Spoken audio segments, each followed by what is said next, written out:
the inspiration that you've had in Aloe, your street sense, your street vibe, and we were talking a lot about that today. And for him, to take the time out and come down and see what we're doing, and then him telling me that our manufacturing and our excellence and our efficiencies were inspiring him.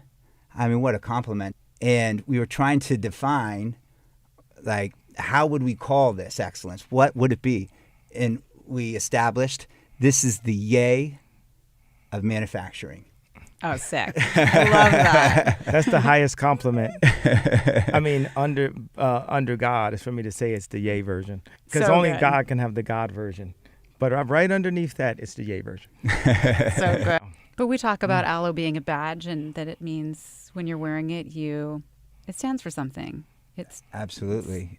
what you were talking about. And, Danny, when we started doing this a long time ago, you told me what it stood for almost 10 years ago. You had the vision of mind, body, wellness and of bringing, mental peace to people and through movement and mindfulness. And Well, thank you. And of course, I mean, team effort, props to you and to so many others, that helped actualize, that vision. I love the word actualize. That's like Donda language instead of execute. Right.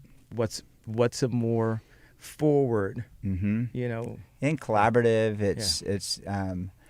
but, even today, walking around with Ye and him being blown away with what we have built.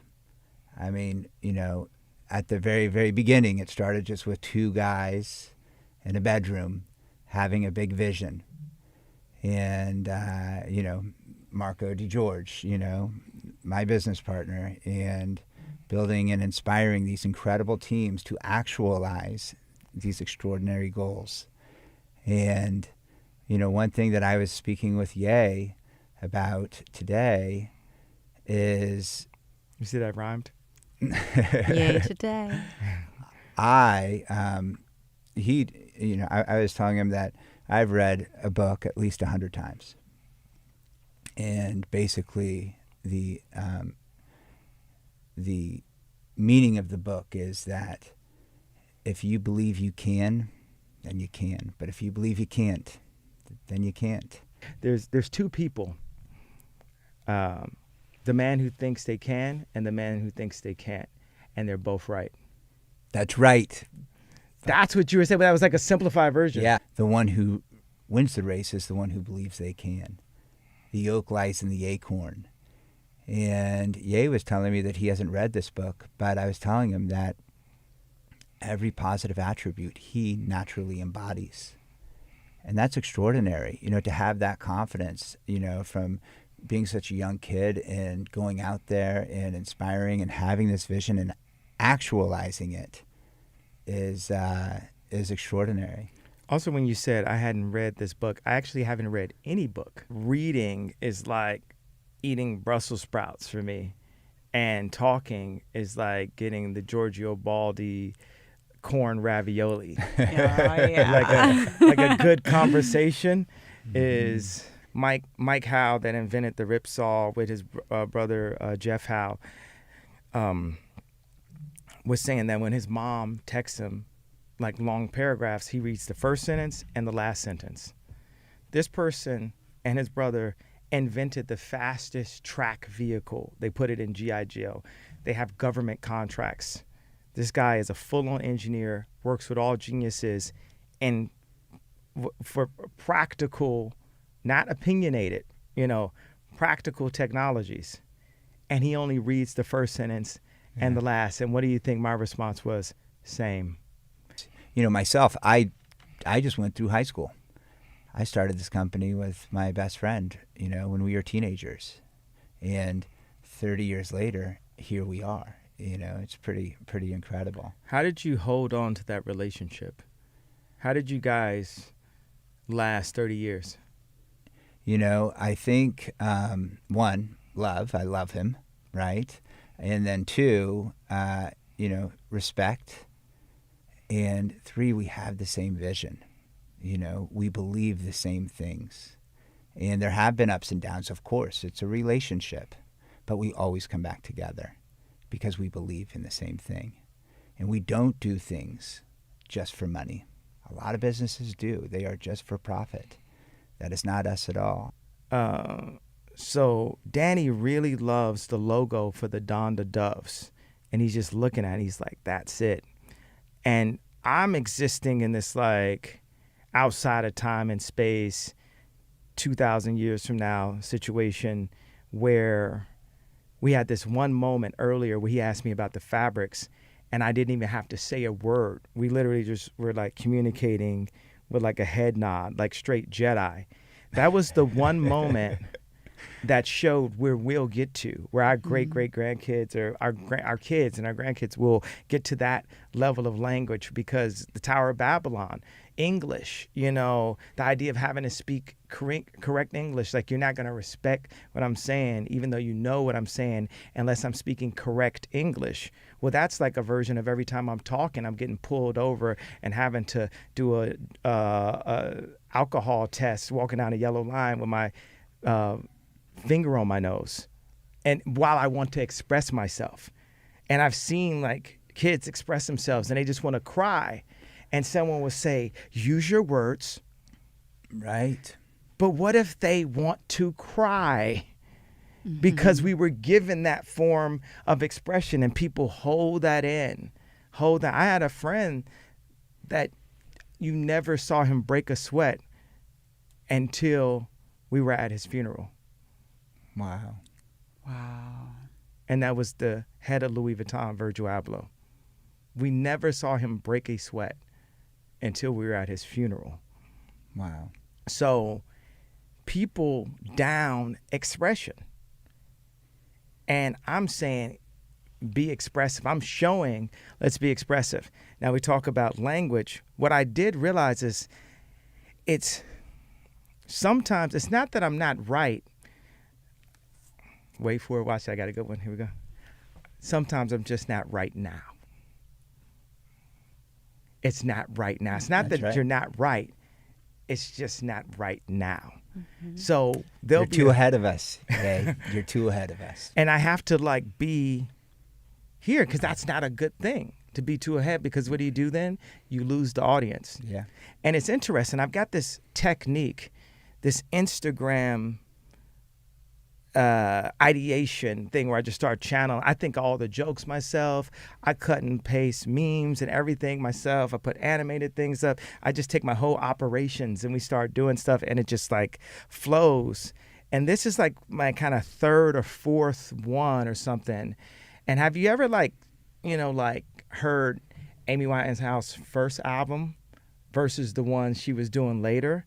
She was still her, but then like this kind of past weekend, now all of a sudden everyone's starting to love Amy Winehouse. They didn't understand that super skinny girl with all those tattoos and, you know, that voice. Right. So they didn't understand me as a Brand Jordan, as a rapper, as the Black Brad Pitt, the Black Leo. No, Yes. So, and it's so many people that every person I bump into is like, yo, I want to do that so bad. I want to put some people up there, because that's another thing. It's like, if people knew that they couldn't, people only do what they can get away with. Mm-hmm. So it was a bunch of people thinking they could get away with stuff. And that's why I was like, yo, maybe my reputation's not bad enough. If you feel like you can get away with that. Right. But let's talk about language, the dove. What I realized is right now, the dove is like us speaking. Like we'll look back at this and it'll sound like we're like, here, see, like this is going like, and at the rate with guys like me and you connected, at the rate we're going to go in evolving humanity, because there's certain, you know, just throughout time, humanity can literally sit in one place. Even to change the term from humanity to the species, to evolve our species is in the right direction. There's one thing I would do. I would play this dictionary game. Okay, let me make this point clear. I hate the word point. Let me make this idea clear. let's make this idea clear. Remove the word me. That's a style of language that I've been practicing and learning, where we're just taking out all those years and years of classism, because that all that stuff that's in a dictionary is I'm better than you, I'm smarter than you. And when we get to what we absolutely need, if we need to use words, it gets to like Yoda level, like the simplest thing. Right. You know, if but right now, I mean, I'm right, but not right now. But right now, a logo can express and take you, you know, a long way. Rapping on a song can take you a long way. Putting graphics on the side of a shirt can express something. These things, these signifiers of who we are and what we're down with. But I definitely envision a world where we don't have to have these signifiers. We don't have to tell people out loud who we voted on. That can be something private.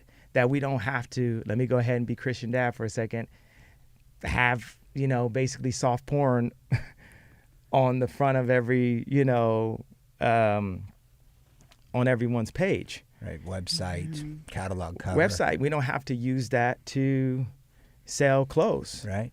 And maybe I'm right, but maybe that's not right now. So you guys, underlying your work, you both want to change the world. I'd love for you guys to talk a little bit about, if you will, some stories of things that you're involved in.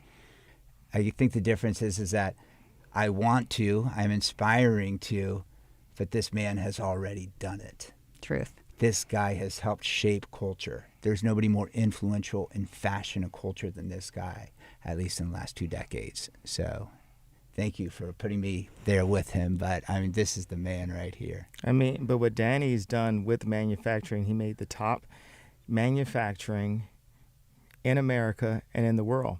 And, you know, when people in manufacturing, people that work in clothing, they say the biggest threat to America is Chinese manufacturing and us not having domestic manufacturing. And you see this example right here where there's something different. It's literally like one of those things where it feels like everything is like wrong in the world, and then you see like a 6-year-old help a older lady across the street, Right. and it gives you hope for where the world is going.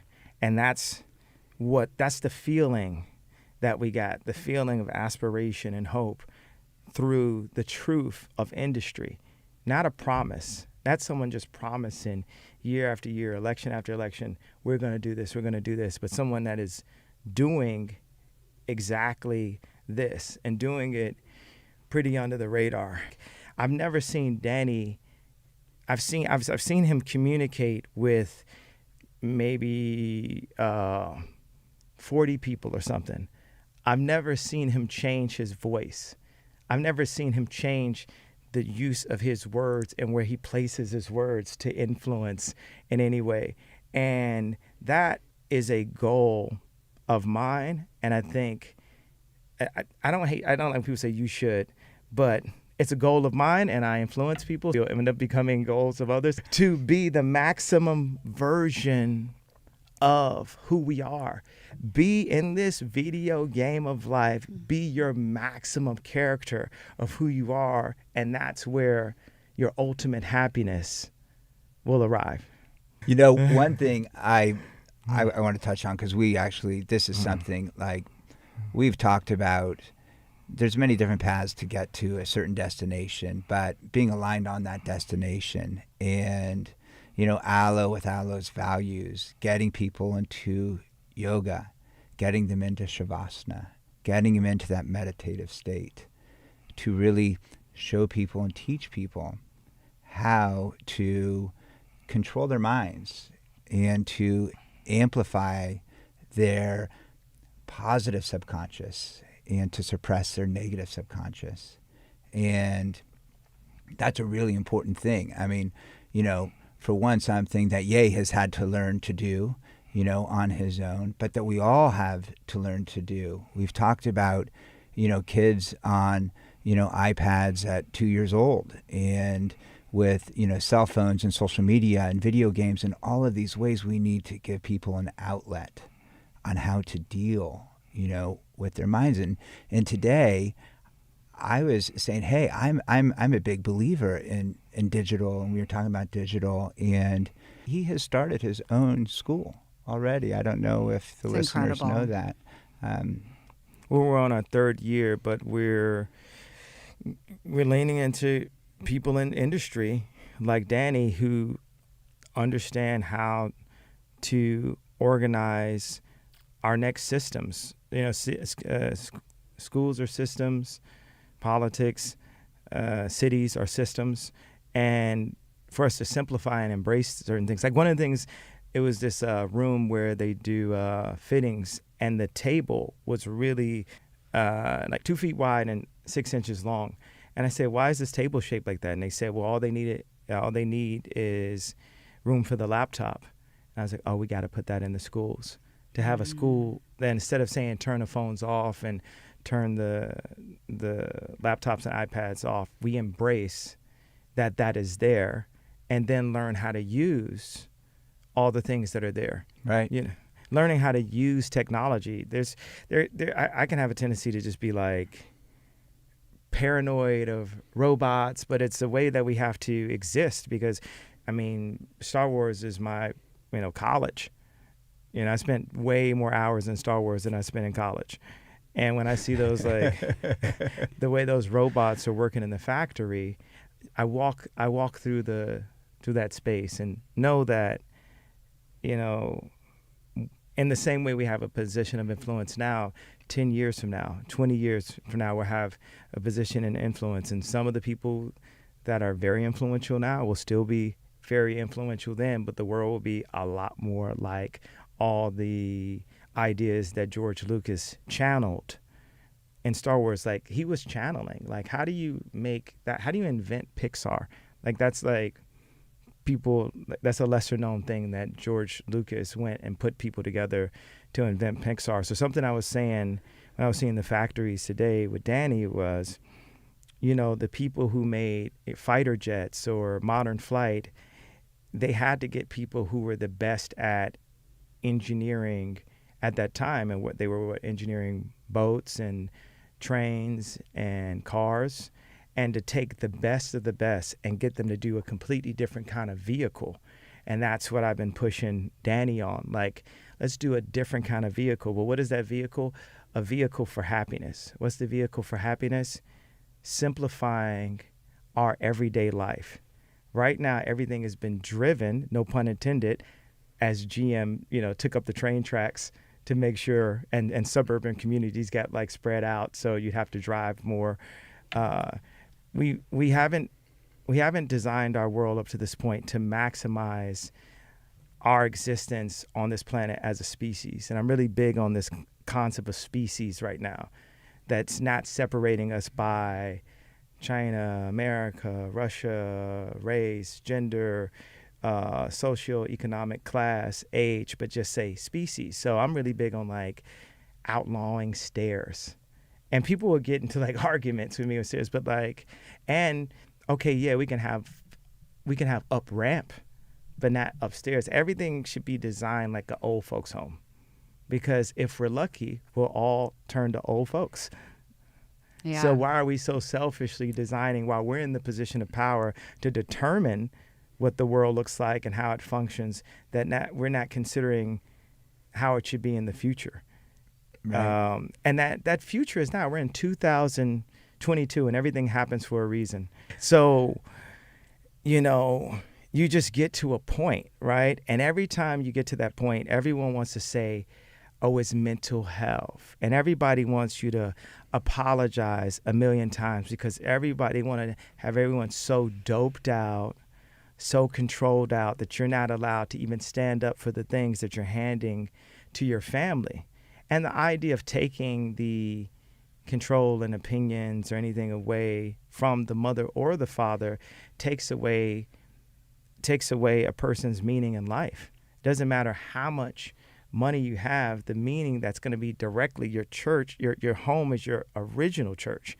So even to this day, it's like I'll still give Kim advice on things that can help because that's going to go to the kids. that's going to go, Right. that she's still got to, basically 80% of the time raise those children. So I want to raise this, when people saw this, what I was going back and forth on is, hey, I have to be able to throw my version of what people would throw, like a Rick Owens or Margiela or Yeezys on, to the curriculum, because my parents were able to do that to me. They showed me anime when I was 8 years old, or my dad had drafting tables, or I was in computer programming class, or I was programming video games in 7th grade. And the standard curriculums that are there, we have to balance them, because it shows you how to interact in today's society and all that. But we have to balance things with curriculums that allow for self-confidence, because so many of the schools in modern indoctrinations take away from the confidence that these future leaders would have in themselves. And those less confident leaders lean on lying as opposed to leaning on the truth, leaning on the truth first. You guys have both accomplished so much. I'd love to hear about what you haven't done yet that you're working on, excited about. I haven't finished that house in Malibu, I'll tell you that.